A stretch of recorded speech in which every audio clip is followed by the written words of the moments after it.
Eu sempre acreditei que os humanos regem-se muito mais por tendências, por modas, do que propriamente vamos salvar o mundo.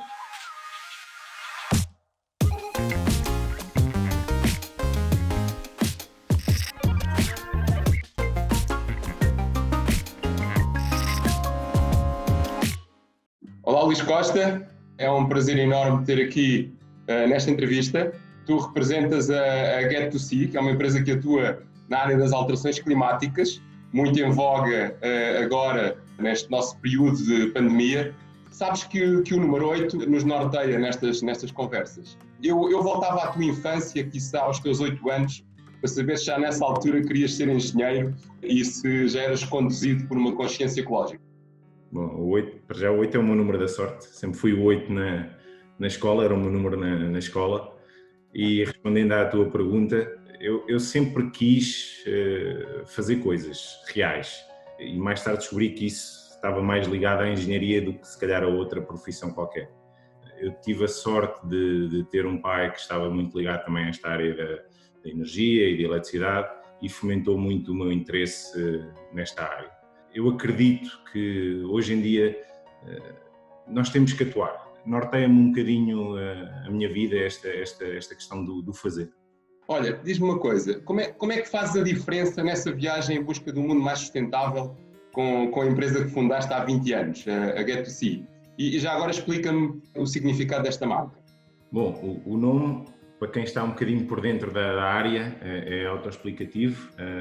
Foi em 97, quando foi o protocolo de Kyoto, que um dos grandes objetivos que se pautou a nível mundial foi não devemos aumentar a temperatura global acima dos 2 graus centígrados, caso contrário iremos ter impactos que poderão ser irreversíveis. Então daí o GET 2C, ou seja, não ultrapassar os 2 graus centígrados. Portugal foi um dos pioneiros a querer ou a indicar que seria neutro em carbono até 2050 e nós tivemos a sorte de ser escolhidos para ajudar Portugal nesse desígnio. Em 2018, aqui a Get2C uniram-se no projeto COP by Electric Car, que pretendia demonstrar a viabilidade do modo elétrico na Europa. Temos uma Europa a 2 velocidades em matéria de descarbonização. Foi, de facto, um projeto muito interessante.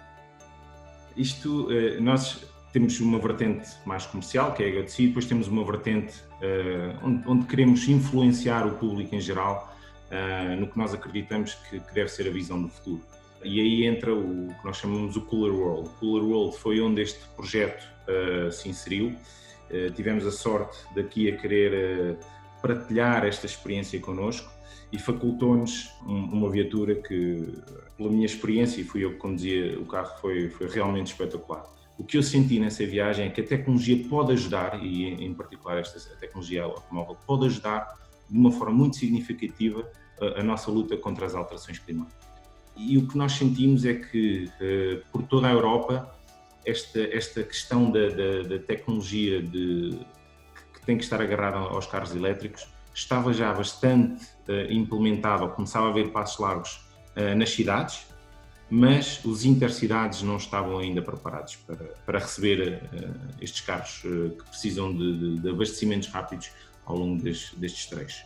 A tecnologia hoje, como tu disseste, está a evoluir, tanto a nível de carregamentos como a nível das próprias baterias e dos carros, e se houve alguma coisa que nos trouxe todo este assunto do vírus foi que nós vamos cada vez mais estar dependentes de tecnologia e temos que aceitar a tecnologia como uma forma a nossa forma de viver no futuro. Como é que tu descreves a experiência de condução de um elétrico com um carro a diesel ou a gasolina? Ainda há muitas destas dúvidas dos próprios consumidores. Como é que é para ti ter essa experiência? Qual é a diferença? A verdade é que eu, depois de conduzir o Iniro, conduzi outros, e há elétricos e elétricos. E a grande diferença a nível de experiência de condução tem a ver com toda a tecnologia que o carro trazia.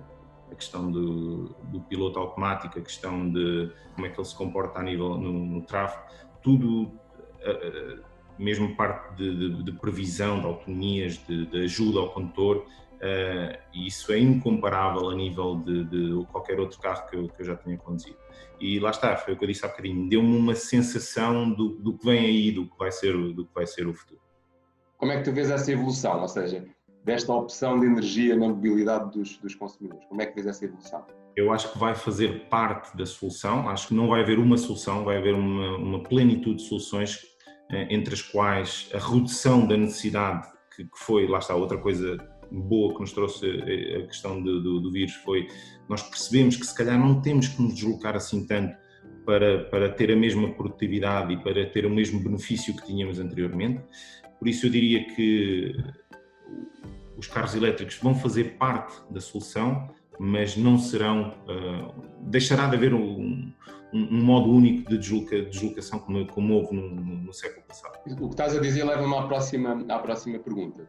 De facto, após este desastre pandémico, consideras que a humanidade vai entender a urgência desta mudança de comportamentos para travar as alterações climatéricas? O que é que pode mudar mais?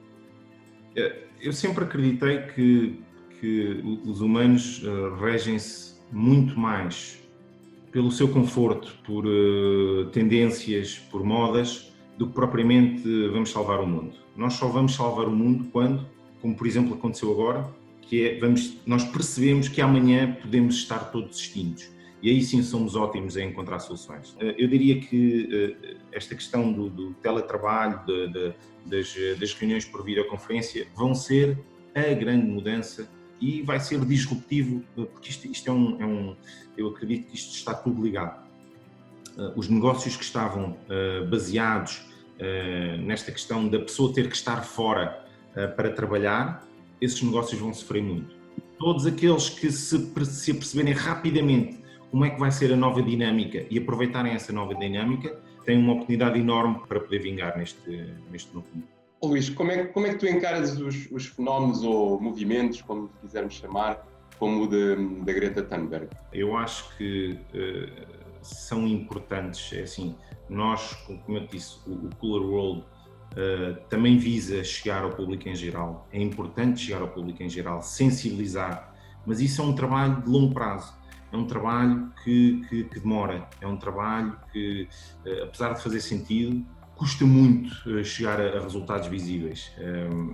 Nós tivemos o azar de entrar numa pandemia que, feliz ou infelizmente, vai trazer coisas disruptivas para o futuro.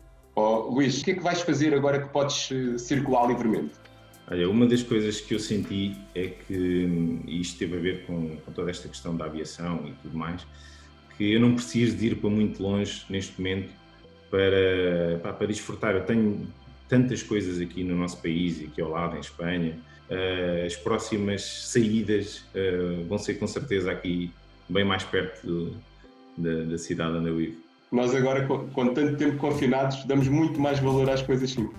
Exatamente. É verdade. Muito obrigado. Um grande abraço. Obrigado, Pedro. Um abraço.